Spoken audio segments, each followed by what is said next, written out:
जय श्री राम भाइयों, कैसे हो आप लोग। उम्मीद करता हूँ सब बढ़िया होगा। कुछ गैप के बाद आप लोगों के बीच में आया हूँ, आना पड़ा क्योंकि मुद्दा ही ऐसा है। बिहार में चुनाव बहुत नज़दीक है और मैंने देखा है वहाँ हिंदू मुस्लिम वाला कोई बहुत ज़्यादा मुद्दा नहीं बनता, वहाँ जातिवाद की मुद्दा बनती है। लेकिन अभी एक ऐसा मुद्दा देखने को मिला है जिसे देखकर मुझे काफ़ी तकलीफ हुआ। हमारे हिंदू भाई बहन पूजा पाठ कर रहे थे, वो शांतिपूर्ण तरीके से अपनी रैली निकाल रहे थे, प्रभु श्री राम का, बजरंगबली का नारा लगा रहे थे। उसी बीच एक मोहल्ला आता है जहां से वह गुजर रहे थे। अब भाई, मोहल्ला किसी के बाप का जागीर तो नहीं होता, मोहल्ला हम सबका होता है। वहाँ हिंदू भी रहते हैं, वहाँ मुसलमान भी रहते हैं, सिख भी होते हैं, ईसाई भी होते हैं, क्योंकि हम लोग इंसानियत की बातें करते हैं और हमारे लिए धर्म मजहब कोई मायने नहीं रखता। वैसे भी सबको मालूम है यह देश भारत है, यह देश हिंदुस्तान है। ज्यादा बोलना जरूरी नहीं है, सब जानते हैं यह देश किसका है, यह देश हमारा है, यह देश आपका है। अब उस जगह पे यदि हम प्रभु श्री राम का नाम लेते हैं, बजरंगबली का नारा लगाते हैं तो क्या गलत हो गया। अब यह बात हमारे शांति प्रिय समुदाय के भाइयों को पसंद नहीं आता, वह पत्थरबाजी शुरू कर देते हैं। पत्थरबाजी शुरू करते हैं, बहुत से हमारे हिंदू भाई उसमें घायल हो जाते हैं। अब उस विषय को लेकर के शासन प्रशासन परेशान हो उठती है और धारा वो क्या कहते हैं, वहां पर इंटरनेट बंद कर दिया जाता है, प्रशासन को भर दिया जाता है, पुलिस वाले चप्पे चप्पे पे तैनात हो जाते हैं माहौल को संभालने के लिए।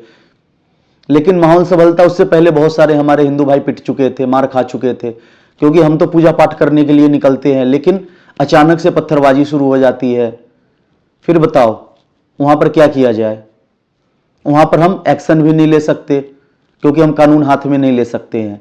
हम सिर्फ प्रशासन के भरोसे रहते हैं, हम सिर्फ सरकार के भरोसे रहते हैं और सरकार से मांग करते हैं कि जिन्होंने गलत कार्य किया है उनके ऊपर एक्शन लिया जाए। लेकिन सरकार क्या करती है, बैलेंस करती है। दोषी कोई भी हो वो बैलेंस कर देते हैं, चार उधर से गिरफ्तार करते हैं तो कोशिश करते हैं चार इधर से भी उठा ले। अब इसी बैलेंस करने के लिए खुशबू पांडे नाम अभी आप लोगों ने सुना होगा, सोशल मीडिया से लेकर के इलेक्ट्रॉनिक मीडिया पे, जमीनी स्तर पे, सब जगह यह नाम छाया हुआ है। खुशबू पांडे को गिरफ्तार कर लिया जाता है, क्यों? क्योंकि इन्हें बैलेंस करना था। भाई, जब कोई हमला करेगा तो उसका जवाब तो मिलेगा ना। इन्होंने जवाब ही तो दिया था और क्या बोला, चार शब्द बोला, अपने हिंदू भाइयों का मनोबल बढ़ाया, अपनी हिंदू बहनों का मनोबल बढ़ाया। और वैसे भी हम अगर धर्म को मानते हैं तो हमारे तो धर्म में सीधी सी बात है, कहा गया है कि धर्म की रक्षा के लिए शस्त्र उठाना पड़े तो उठाओ। संविधान ने भी हमें हक दिया है आत्मरक्षा करने का। जब हमारे ऊपर कुछ बात आएगी, हमारी बहन बेटियों के ऊपर बात आएगी तो भैया जवाब तो दिया जाएगा ना। तो क्या गलत किया। अब सरकार को आज भी यह उम्मीद लगा हुआ है कि शांति प्रिय समुदाय के लोग बीजेपी को या नीतीश बाबू को वोट देगी, तो उनको इस भ्रम से निकलना पड़ेगा। कोई उनको वोट देने वाला नहीं है, चाहे जितना मर्जी जोर लगा ले। वोट वो जिसको देते हैं उन्हीं को देंगे। माइंडसेट बिल्कुल क्लियर है। हम आज भी गलत भावना के साथ जी रहे हैं कि वो हमें वोट दे देंगे। इस भावना को बदलना पड़ेगा और नहीं बदलेंगे तो इतिहास फिर दोहराई जाएगी। मुगलों के गुलाम थे, अंग्रेजों के गुलाम थे, फिर से गुलाम बन जाना। अंग्रेज चले गए, यानी अंग्रेज को हमारे बाप दादा गोरे कहते थे ना, गोरे चले गए, काले के गुलाम तो हो ही। उस गुलामी से कुछ वर्ष पहले बाहर निकले हो और कोशिश कर रहे हो कि एक आजादी की जिंदगी जिए ढंग से, लेकिन मानसिकता तो नहीं जा रही, डीएनए में बसा हुआ है, उसे कैसे बदल दोगे। कुछ मुट्ठी भर हिंदू तब भी युद्ध लड़ रहे थे धर्म के लिए, राष्ट्र के लिए, कुछ मुट्ठी भर हिंदू आज भी लड़ रहे हैं। तो भाई जागो, अपनों को पहचानो कि आपका अपना कौन है, आपका पराया कौन है। सिर्फ अपनों से मतलब रखो, सिर्फ अपनों का साथ दो। ये जो विधर्मी है, जो हर पल आपको मिटाने के सपने देखते हैं, उन विधर्मियों को मुंहतोड़ जवाब देना सीखिए। आपको मिटाए उससे पहले वैसे लोगों को मिटा दो जो आपको मिटाने के सपने देखते हैं। मैं तो कभी जाति की बात नहीं करता, मैं कभी कम्युनल बात नहीं करता, लेकिन आत्मरक्षा का अधिकार हम सबको है ना। आत्मरक्षा का अधिकार धर्म से लेकर के संविधान ने दिया है, तो भैया करो आत्मरक्षा। हम नहीं कहते कि पहले आगे बढ़ के किसी के घर पे हमला करो, किसी की बहन बेटी को परेशान करो, ना तो हमारे संस्कार में है और ना हम आपको कहेंगे ऐसा करने के लिए। लेकिन अगर आपकी बहन बेटी को कोई परेशान करता है तो क्या करोगे।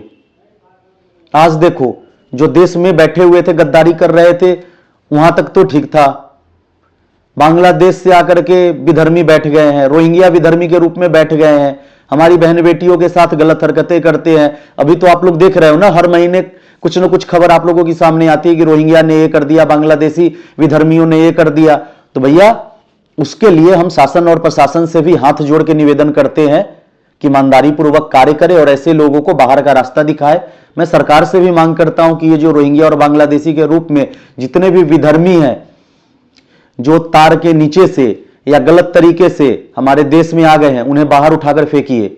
हमारे भी तो भारत के लोग अमेरिका में गए हुए थे, क्या हाल करके ट्रंप सरकार ने भेजा, आपने नहीं देखा? कुछ तो सीख लो अमेरिका की ट्रंप सरकार से। अरे मत लगाओ पैर में जंजीर, हम तो कहते हैं इंसानियत के नाते जंजीर मत लगाओ, उठा के कचरा को बाहर फेंक दो। इतना तो कर सकते हो ना, करो ना भाई। उन्हें सर पे बैठा करके क्यों हमारी बहन बेटियों को परेशान कर रहे हो? मैं तो यही कहूंगा, आप सभी जितने भी हमारे राष्ट्रवादी भाई बहन है, चाहे वो हिंदू हो या मुसलमान हो, जो देश के लिए सोचते हैं, उन सबसे मैं निवेदन करूंगा कि खुशबू पांडे के लिए आवाज उठाइए और जो भी आपके आस पड़ोस में गलत गतिविधि हो रही है उसका सूचना प्रशासन को दीजिए। प्रशासन नहीं सुनता, हमारे जैसे सैकड़ों राष्ट्रवादी भाई बहन है जो दिन रात अपने धर्म के लिए कार्य कर रहे हैं, उन्हें सूचना दीजिए। जहां तक संभव होगा सोशल मीडिया के माध्यम से हम इस मुद्दा को जोर शोर से शासन प्रशासन तक पहुंचाएंगे, उन पर दबाव बनाएंगे, उनसे निवेदन करेंगे ताकि गलत गतिविधियों पर लगाम लगाया जा सके। तो इसी के साथ मैं इस वीडियो को रोकना चाहूंगा यहीं पे और आप सभी से निवेदन करूंगा कि जो भी मेरे साथ जुड़े हुए हैं वह लोग इस वीडियो को आगे फैलाइए, आगे बढ़ाइए, अपने परिवार, दोस्त और रिश्तेदारों में जो राष्ट्रवादी भाई बहन हैं उनके बीच इस वीडियो को पहुंचाइए। और जिन लोगों ने अभी तक चैनल को सब्सक्राइब नहीं किया है वह चैनल को जरूर सब्सक्राइब करें। आप सभी को मेरा प्रणाम। जय जय श्री राम।